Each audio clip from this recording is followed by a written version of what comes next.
as I go through these, notice how often your mainstream media uses all of these terms. Notice how often your mainstream media, I don't care whether it's CNN, NPR, Fox News, any of them, uses these terms because they are subtly promoting war at every level. At every level. Even when it's not a story really about war, they're still promoting war. It's still a pro-war way of speaking about it. So these are euphemisms to avoid. I'm not going to go through all of them, but I'm going to jump around a little bit. But for example, when they say casualties, they've suffered this many casualties. They're saying people that were killed or wounded. And that's what we should use. We should call them killed or wounded. Yet the U.S. government has realized people are far more hesitant to support war when you talk about U.S. troops being killed and wounded. So instead, they say U.S. casualties, or they say Ukrainian casualties. If it's a proxy war we so-called support, they try and lighten it that way. They don't say, here's how many U.S. troops have had their heads blown off, because they don't want to scare people. Collateral damage. You should say civilian killing, civilian murders. That's what it is. And, you know, one of these that's later in the list that I point to a lot is we call it the Defense Department, or we call it the Pentagon. And I do that a lot too. I'll say the Pentagon too. But really what it is it's the world's largest machine for organized human murder. Literally is. Like, even if you support them, that doesn't change the fact that they are the world's largest ever, both in terms of sheer size, 800 or 900 military bases around the world, and in terms of amount of money dumped into it, $1 trillion a year. It is the largest machine of organized mass human murder that's ever existed. And that's what you should call it instead of the Pentagon. Say, hey, do you support sending more funding to the largest machine of mass human murder the world has ever seen? Rather than, do you want to send more money to the Pentagon? And it really changes the argument, doesn't it? Changes it.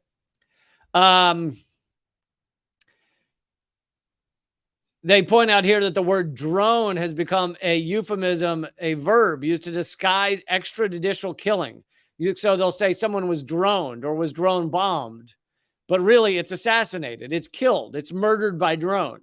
But it's far more creepy to say they were murdered by drone than just to say they were droned or they were drone bombed. Intervention is another one. How often do you hear CNN talk about intervention, the U.S. intervention? Don't say intervention. Say war, say invasion, say attack. Probably invasion is the most accurate for most of these, but we hear them say intervention all the time, U.S. intervention. And by the way, even our Congress admits that there has been, this is by a congressional research study, there has been over 400 instances of U.S. intervention, meaning U.S. invasion, attack, war against 400 countries. Now, that is far more countries than there are because many of those are us going there twice, such as the 2 Iraq wars. But even Congress admits that.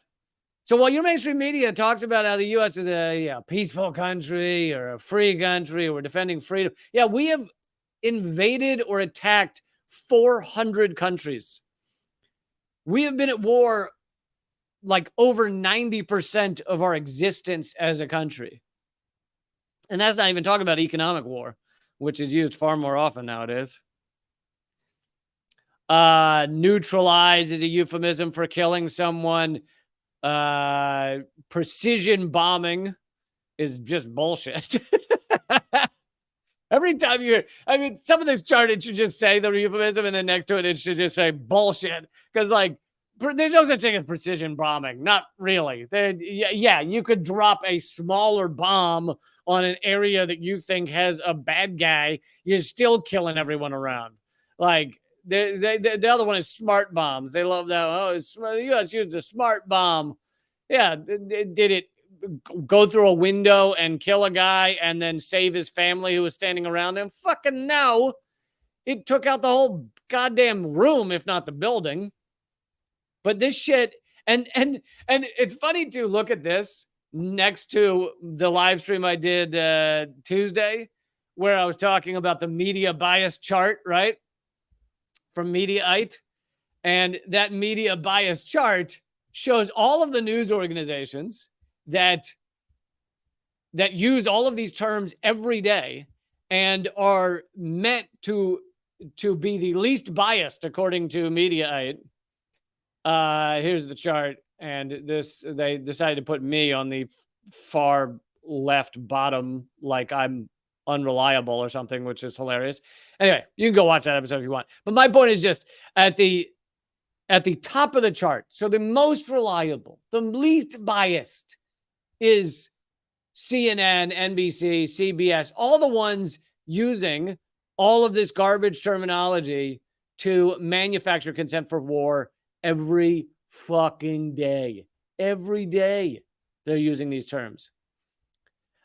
Precision bombing, precision guided munitions. There's no such thing. The word defense is really military. There is no defense. It's all in the U.S. It's only aggression. It's only offense. So don't say defense. Say war or military.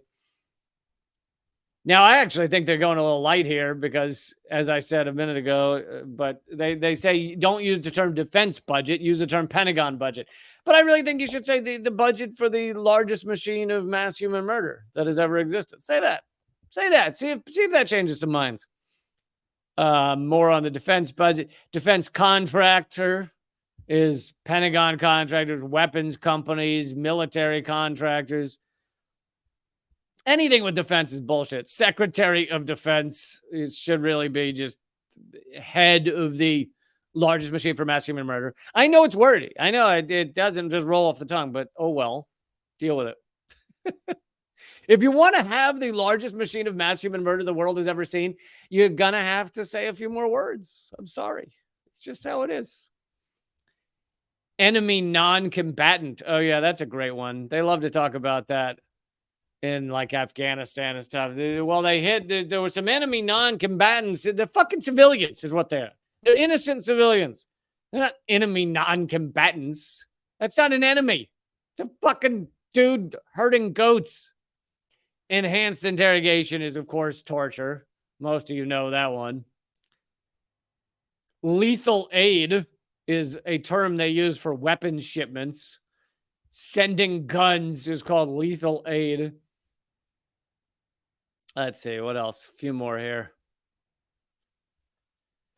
Well, they use the term terrorist or terrorism. Like you look at Afghanistan, they use the term terrorist for anybody that we're bombing is just a terrorist. They're, by definition of us bombing, that makes them terrorists. But of course, that's not true. We just bomb the shit out of anyone that they started. The Pentagon actually admitted this. The machine for mass human murder actually admitted this back years ago, several years ago, a decade ago or something. They said that they were changing their definition of civilian in Afghanistan definition of combatant. So definition of the people they were allowed to bomb. And the answer was anyone of military age, any male of military age in a target area. And military age is like whatever they said, 16 or 18 or something. So basically, you blow up 15 children, you get to call them all combatants. Doesn't matter if they were 16-year-olds sitting there playing with fucking sticks. It doesn't matter. They're, according to our military, they're combatants that we were allowed to bomb because they're of military age. So, all right, that is many of the terms in the words. So the site for this, if you want the site, is wordsaboutwar.org. It was put together by Dr. David Vine at American University, as well as many others who assisted him. And it shows how that propaganda works.